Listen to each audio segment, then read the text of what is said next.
শেষ সময়ে জমে উঠেছে কোরবানির পশুর হাট। রাজধানীর কমলাপুর পশুর হাট থেকে সে খবর জানাতে যোগ দিচ্ছেন সহকর্মী নাইম কামাল। নাইম, রাতে পশুর বেচাকেনা কেমন দেখছেন? দরদামের কোনো পার্থক্য আপনি লক্ষ্য করছেন কিনা এর আগে আপনি যে হাটগুলোতে ছিলেন সেখান থেকে?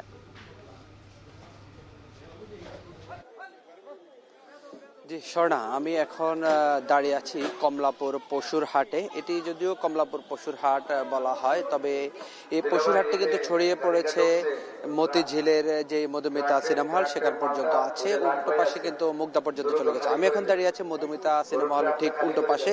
এখানে দেখতে পাচ্ছি এখন পর্যন্ত কিন্তু প্রচুর পরিমাণে গরু এখানে রয়েছে, তবে সেই তুলনায় ক্রেতার কিন্তু আনাগোনা খুব একটা নেই। তবে অন্যান্য বাজারে যে ক্রেতার সংখ্যা যতটা কম ছিল ঠিক ততটা কম না, এখানে কিছুটা ক্রেতার আনাগোনা আছে। তবে দিনের বেলায় যেভাবে গরু বিক্রি হয়েছিল, যে পরিমাণ মানুষের ভিড় ছিল, সেটি কিন্তু একেবারেই নেই বললেই চলে।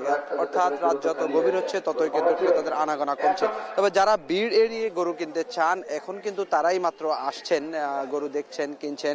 তবে অন্যান্য সময়ের তুলনায় সকাল থেকে সন্ধ্যা পর্যন্ত গরুর যে দাম ছিল এখন কিন্তু সেই তুলনায় অনেকটাই কম। তবে যে ব্যাপারীরা গরুগুলো নিয়ে আসছেন বিভিন্ন জেলা থেকে এখানে এনেছেন, তাদের সাথে কথা বলেছি।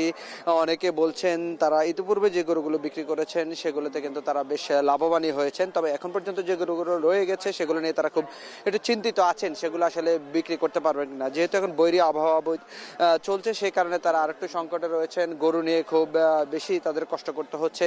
তারা বলছেন যত দ্রুত আসলে গরু বিক্রি করে তারা বাড়ির পথে রওনা দিতে পারবেন ততটাই কিন্তু তারা সন্তুষ্ট। সেই কারণে কিন্তু তারা যেন কোনো গরু না থাকে, ফিরিয়ে যেতে না হয়, সেই কারণে কিন্তু তারা কিছুটা কম দামে হলো গরু ছাড়ার চেষ্টা করছেন। তবে ক্রেতাদের অভিযোগ এখানে কিছুটা রয়েছে যে তারা তুলনামূলক বাড়তি দামে তাদেরকে কিনতে হচ্ছে, তবে অনেকে আবার কম দামে কিনছেন। তো এই ছিল আমার কাছে রাজধানীর কমলাপুরের যে পশুর হাট সেখান থেকে সর্বশেষ তথ্য। স্বর্ণা। রাজধানীর পশুর হাটের খবর জানাচ্ছিলেন সহকর্মী নাইম কামাল। এদিকে সাভারের সবচেয়ে বড় পশুর হাট রেডিও কলোনি পশুর হাট। রাতে সেই হাটের খোঁজ খবর জানাতে আমাদের সাথে যোগ দিচ্ছেন সহকর্মী হুমায়ুন কবির। হুমায়ুন, প্রায় মধ্যরাত সাভারের হাটে ভিড় কেমন দেখছেন? বেচাকেনা কেমন চলছে? ক্রেতা বিক্রেতারা কি বলছেন?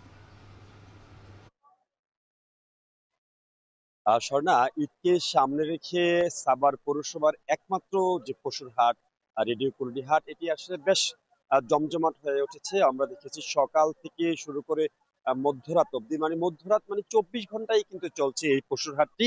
এটি সাভার উপজেলায়, আপনি জানেন যে শিল্পাঞ্চল, এখানে প্রায় 50 লক্ষেরও বেশি মানুষের বসবাস।